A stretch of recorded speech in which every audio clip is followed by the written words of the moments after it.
Today, we will meet the transformer. This is a piece of silicon steel for a transformer core. The cold gate-oriented silicon steel sheet.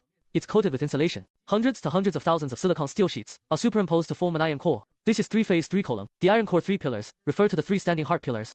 The horizontal part is called the pallet. It's called the lower jaw. Fixing the core silicon steel sheet is called the core strap. This is the upper clip. This is the lower clip. This is the winding support plate. This is the lifting ring. This is the foot pad. This is the clamping bolt.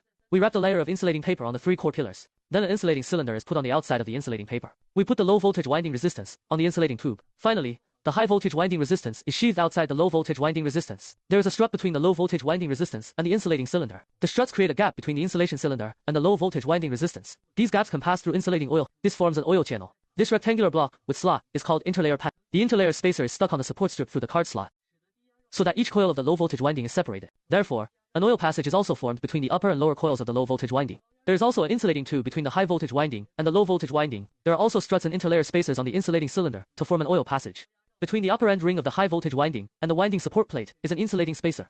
There is also an insulating spacer between the lower end ring and the winding support plate. The conductor of the low voltage winding is an electrolytic copper, paper-clad wire. The conductors of low voltage windings mostly use transposed conductors due to the passing current. That is, multiple wires are periodically twisted and transposed. This will balance the resistance of each strand of wire, reduce internal circulation losses. The low voltage winding resistance is made of double-layer spiral winding of transposed conductors. That is, the transposition wire first spirals from the bottom of the inner layer to the top. It spirals from the top of the outer layer to the bottom. Variations of less than 500 kilovolts. The high voltage windings of the compressor generally use ordinary paper-wrapped flat wires. The flat wire of high voltage winding adopts continuous pi winding method.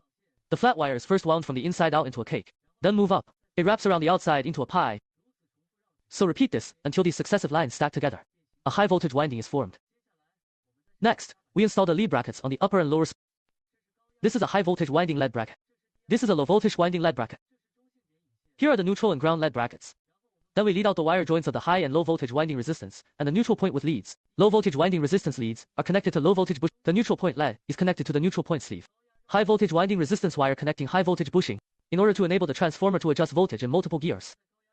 We extract the thread at different layers of the high voltage winding and pull out these leads to the splitter selector that's on the tap changer. The splitter selector is connected to the above toggle switch. The switch is connected to the horizontal drive shaft. The horizontal drive shaft is connected to the vertical drive shaft through the gearbox. The vertical drive shaft is driven by the motor in the motor mechanism box. We package the above components into the transformer tank.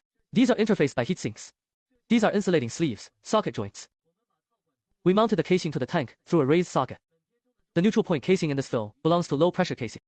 Let's first understand the structure of the low pressure casing. Low voltage casing is dry insulating casing. It includes winding, lead, terminal, conductive rod, oil terminal, porcelain insulator, external porcelain insulator,